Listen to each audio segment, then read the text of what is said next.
Assalamualaikum warahmatullahi wabarakatuh. Kami dari kelompok 2 akan mempresentasikan hasil proposal program kreativitas mahasiswa yang kami susun bersama, yang memunculkan suatu inovasi dalam dunia makanan, yaitu CBT, Coconut Burger Tempe, yang disusun oleh Beni Alif Alfandi, Igusti Ayuratna Kumala Dewi, dan Irma Husnantia Putri.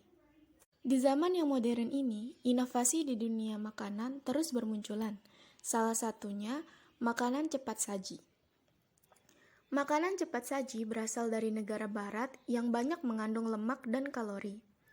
Salah satu makanan cepat saji yang populer yaitu burger, sejenis makanan berupa roti dari terigu yang berbentuk bundar, diiris dua dan di tengahnya diisi dengan patty yang biasanya diambil dari daging. Kemudian sayur-sayuran berupa selada, tomat, dan bawang bombay yang kemudian diberi saus. Burger cepat saji banyak mengandung pengawet, minyak, gula, pemanis buatan, pewarna makanan buatan, bahan pengawet, dan lain-lain. Berdasarkan info dari hellosehat.com, kandungan gizi bersatu porsi burger daging sapi cepat saji rata-rata mengandung kalori 67 kcal, lemak 10 gram, protein 11 gram, dan karbohidrat 33 gram. Dari permasalahan tersebut mendorong kami untuk memberikan sebuah inovasi baru, yaitu CBT, Coconut Burger Tempe.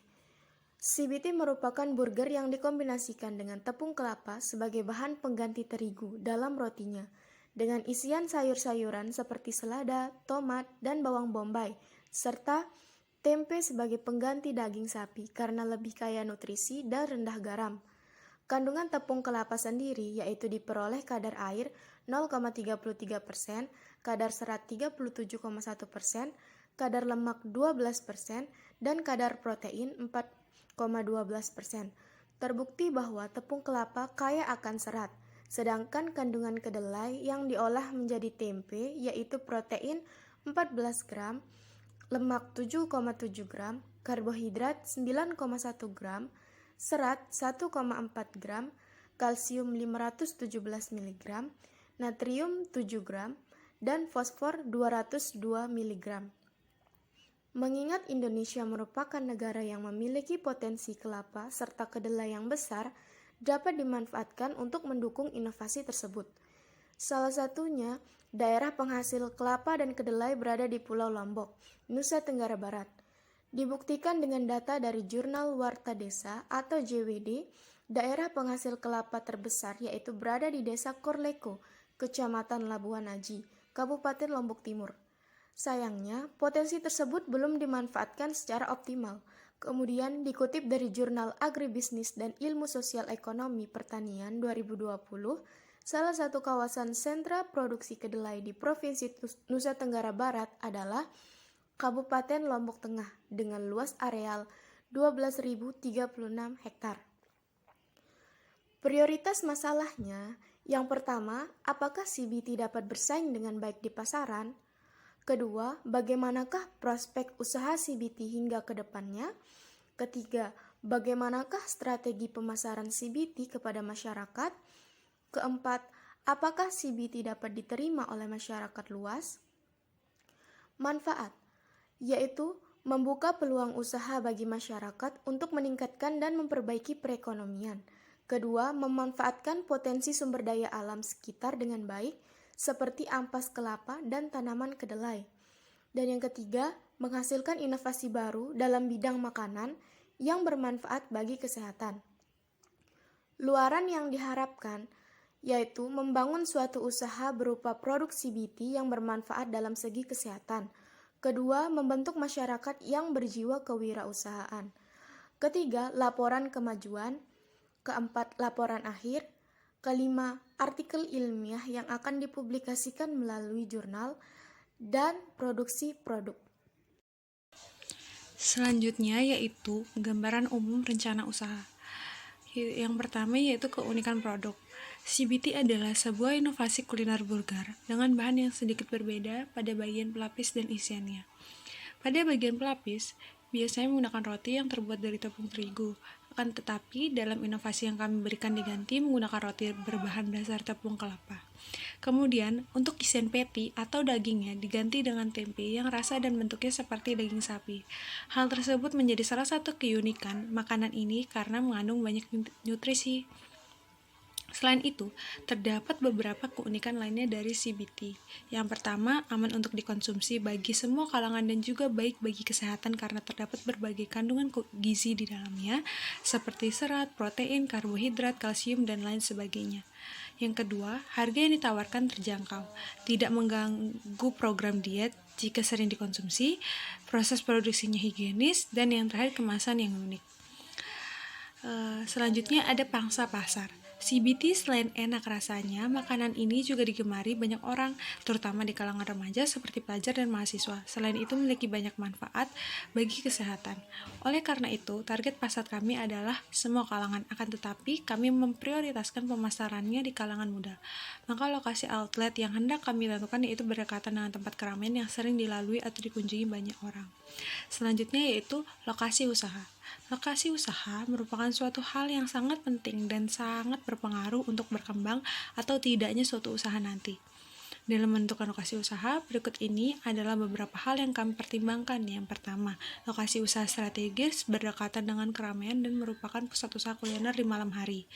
Yang kedua, lokasinya dekat dengan sekolah dan kampus. Yang ketiga, merupakan kawasan wisata seperti Kek Mandalika. Untuk itu, kami telah memilih lokasi tempat usaha adalah sekitar Taman Budaya, Taman Sakaryang, dan juga Taman Udayana. Selanjutnya, metode pelaksanaan. Pengamatan lingkungan.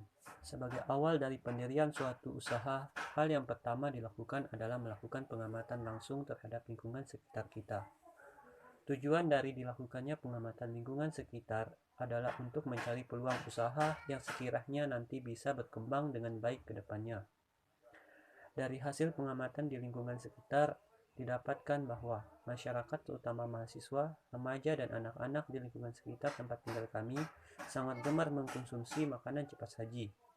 Hal ini akan sangat mungkin mendorong berkembangnya usaha kuliner, terutama usaha makanan cepat saji.